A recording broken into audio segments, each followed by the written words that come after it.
और अब बात बीजेपी की रणनीति की। इंडिया गठबंधन ने बीजेपी सरकार को सत्ता से हटाने की तैयारी की है, लेकिन बीजेपी भी इंडिया गठबंधन की काट के लिए हर रणनीति अपना रही है और मिशन 350 में जुट गई है। एक तरफ गठबंधन पर जोरदार प्रहार और दूसरी तरफ बूथ लेवल तक संगठन को नई धार। क्या है 24 की जंग जीतने के लिए बीजेपी की रणनीति, इस खास रिपोर्ट में देखिए।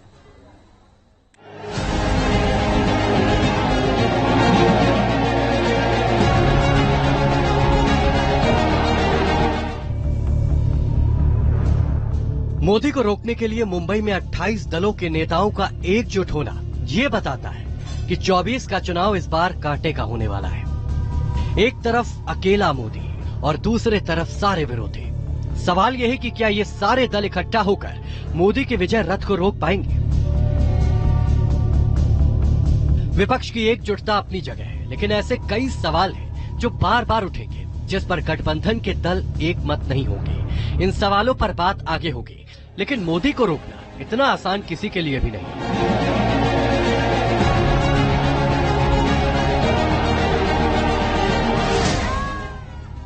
बीजेपी की सॉलिड रणनीति तैयार हो चुकी है। मिशन 350 का टारगेट सेट हो चुका है। एक एक सीट पर मंथन का दौर जारी है। सूत्रों की माने तो बीजेपी 2019 की हारी हुई लोकसभा सीटों को जीतने के लिए कड़ी मशक्कत कर रही है। इन 160 सीटों को सी और डी कैटेगरी में बांटा है।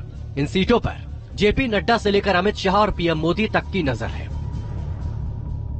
मिशन 160 में ज्यादातर सीटें दक्षिण भारत की है। यूपी, झारखंड, महाराष्ट्र और पश्चिम बंगाल की भी सीटें हैं। यूपी की 16 सीटों पर बीजेपी 2019 में हारी थी।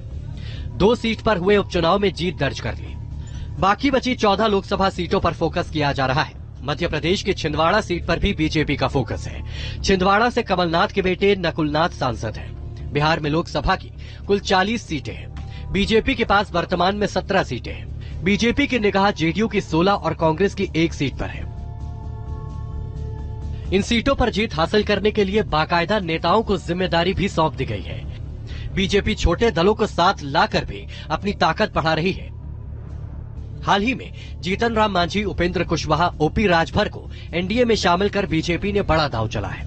इनकी ताकत की बात करें तो बिहार के 2019 के लोकसभा चुनाव में जीतन राम मांझी की पार्टी हम को 2.4% वोट मिले थे, जबकि उपेंद्र कुशवाहा की पार्टी आरएलएसपी को 3.6% वोट मिले थे। यानी करीब 6% वोट बिहार की 40 सीटों पर समीकरण बना और बिगाड़ भी सकते हैं। बात करें यूपी की तो ओपी राजभर की पार्टी एसबीएसपी को 0.3% वोट मिला था। यह आंकड़ा बेशक कम है, लेकिन कांटे की टक्कर में अहम साबित हो सकता है। बात करें गठबंधन की चुनौती से निपटने की तो बीजेपी भ्रष्टाचार, बेमेल गठजोड़ को लेकर सबसे ज्यादा हमलावर है। विपक्ष के खिलाफ यह नैरेटिव गढ़ बीजेपी जनता के बीच बड़ा संदेश देना चाहती है। यही इनका एजेंडा है। कॉमन मिनिमम प्रोग्राम और मैक्सिमम प्रॉफिट कैसे हो, कम से कम काम और ज्यादा से ज्यादा कमाना, यह किस प्रकार हो, यही इनकी नियति है, यही इनका उद्देश्य है। इस घमंडिया गठबंधन का उद्देश्य यही है, मिनिमम प्रोग्राम मैक्सिमम प्रॉफिट। और दूसरा है सीएमपी का एक और फुल फॉर्म भी है, करप्शन से मैक्सिमम प्रॉफिट। आत्मविश्वास से लबरेज बीजेपी का कहना है कि विपक्ष की मिसाइल कभी लॉन्च नहीं होगी, क्योंकि उसमें फ्यूल ही नहीं है।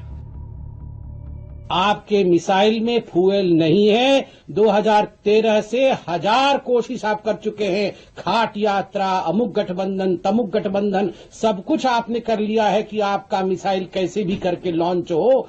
ये आप घमंडिया गठबंधन करके आप सोच रहे हैं कि आपका मिसाइल लॉन्च हो जाएगा। नो।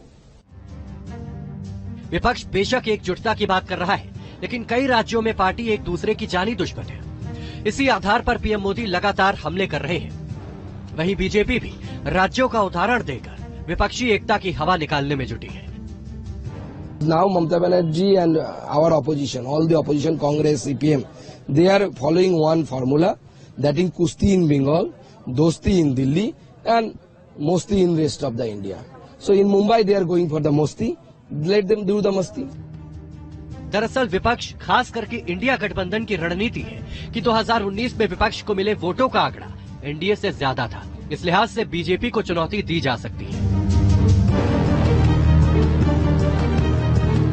2019 के लोकसभा चुनाव में बीजेपी प्लस को 45% वोट मिले थे, जबकि विपक्ष को 55% वोट मिले थे। विपक्ष इसी आधार पर एनडीए को मात देने का दावा कर रहा है, लेकिन हकीकत ये है कि 2019 के चुनाव में बीजेपी को 224 सीट पर 50% से ज्यादा वोट मिले थे।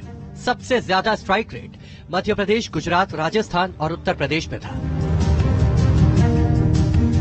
यानी साफ है कि विपक्ष अगर एकजुट भी होता है तो 224 सीटों पर बीजेपी को हराना मुश्किल होगा।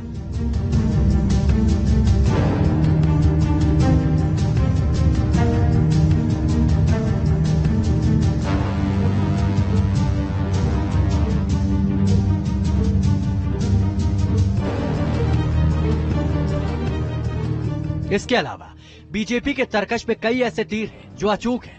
मसलन हिंदुत्व का मुद्दा। हिंदू हृदय सम्राट पूर्व मुख्यमंत्री कल्याण सिंह की पुण्यतिथि को हिंदू गौरव दिवस बनाकर बीजेपी ने जता दिया कि बीजेपी के लिए हिंदुत्व का मुद्दा कितना